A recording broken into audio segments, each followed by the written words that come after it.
Hey, this is Nick from Bayside. You're watching Start A Riot. Subscribe to the YouTube channel. So, like you just mentioned, you're on your 15th anniversary tour. Yeah. I mean, you guys have kind of been through quite a lot as a band, possibly more than most. Yeah. Did you kind of think when you started the band, did you kind of hope that you'd make it this far? It's kind of, I think our like goal for what we've wanted to achieve has just always been like to be the best that we can and to always make more fans, and this is what we want to do with our lives.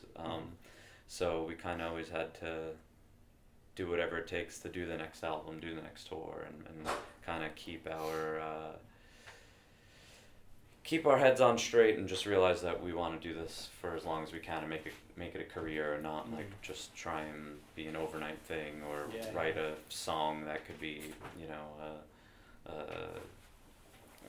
a pop hit or whatever. You know, I mean, not that that's easy to do regardless, but we've always tried to write songs that a lot of people would like keep our fans happy, but also make new fans at the same point, and that's always been the line that we've towed over the years. And I don't know, you don't really know what you don't set out to say have a goal. Like when you start playing music, you want to play music, you want to write songs, you want to tour, and you want to be as big as possible, as successful as possible. But we're all really like prideful people and have a lot of integrity in what we do. So kind of sticking to our morals as a band, you know, has been our yeah.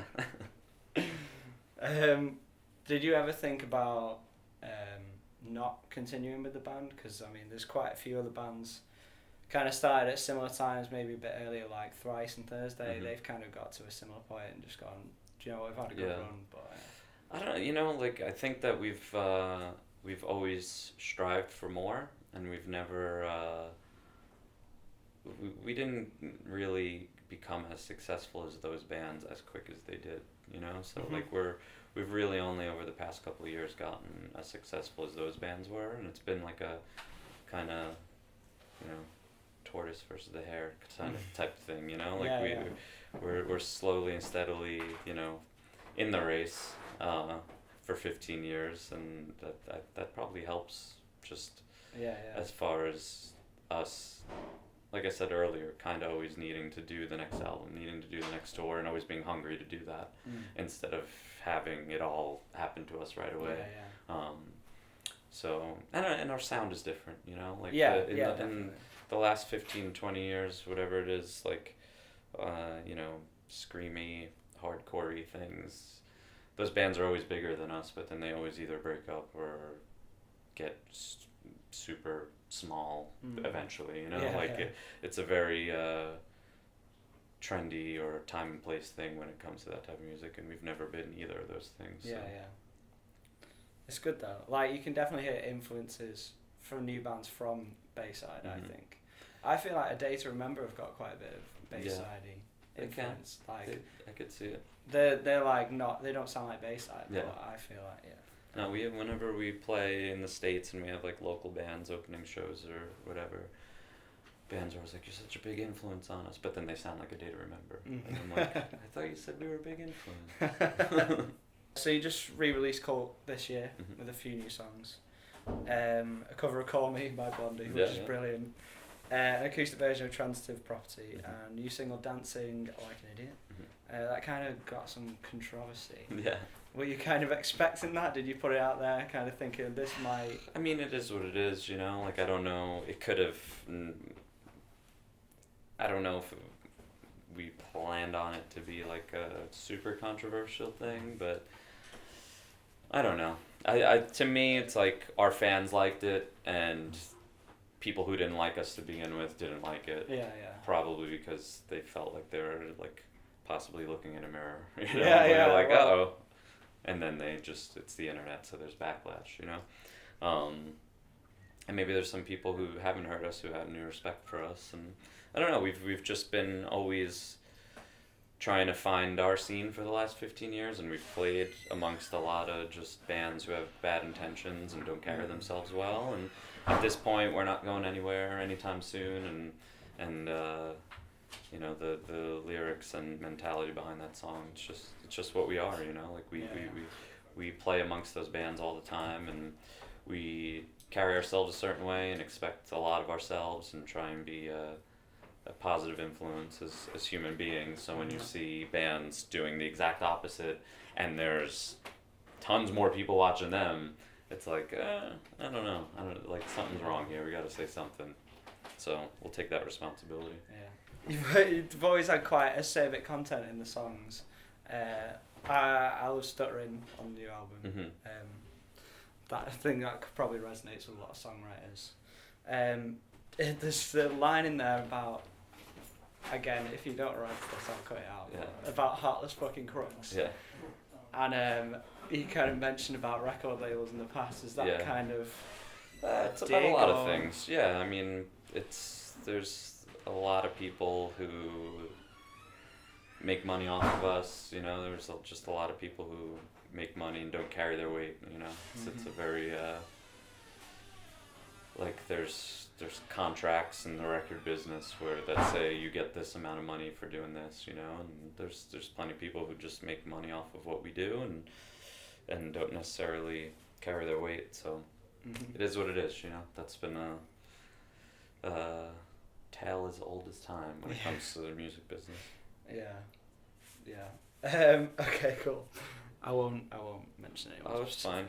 We've only been on 3 record labels, so it's got to be one or two of those. You guys are from the now legendary, like at the time it was pretty big, but now I think it's been enshrined in history as like the scene, the New York, Long Island kind of emo, pop punk, post-hardcore scene.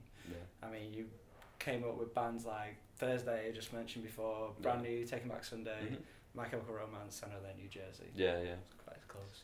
I could go on for ages, but do you kind of notice that scene when you're in it, or did you just kind of think, oh yeah, there's loads of good bands? It's weird because Brand New and Taking Back Sunday definitely took off. You know, that was like first album. They were huge. You know.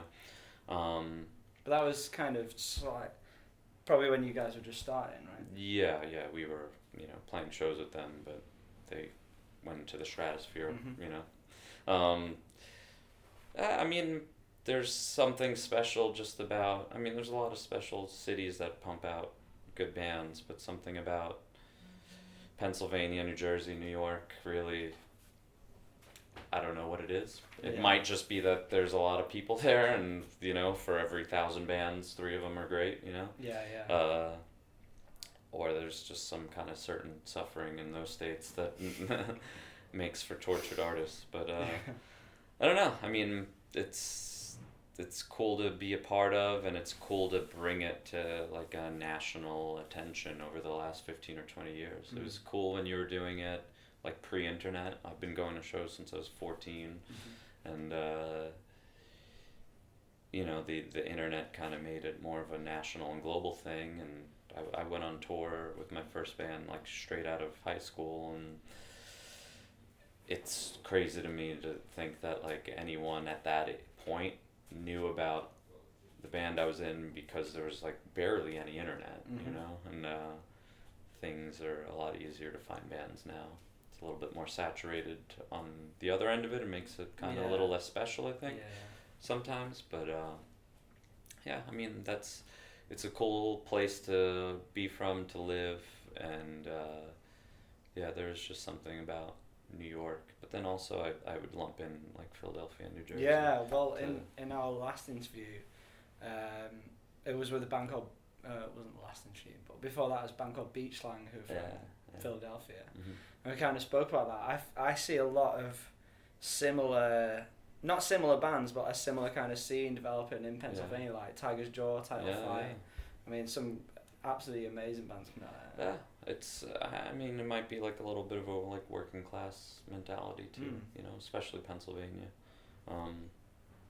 That just makes people work hard, and I mean, you have to have the right influences and know how to play your instrument. Those are the of all the bands we've talked about, like that's that's the common thread in all of it.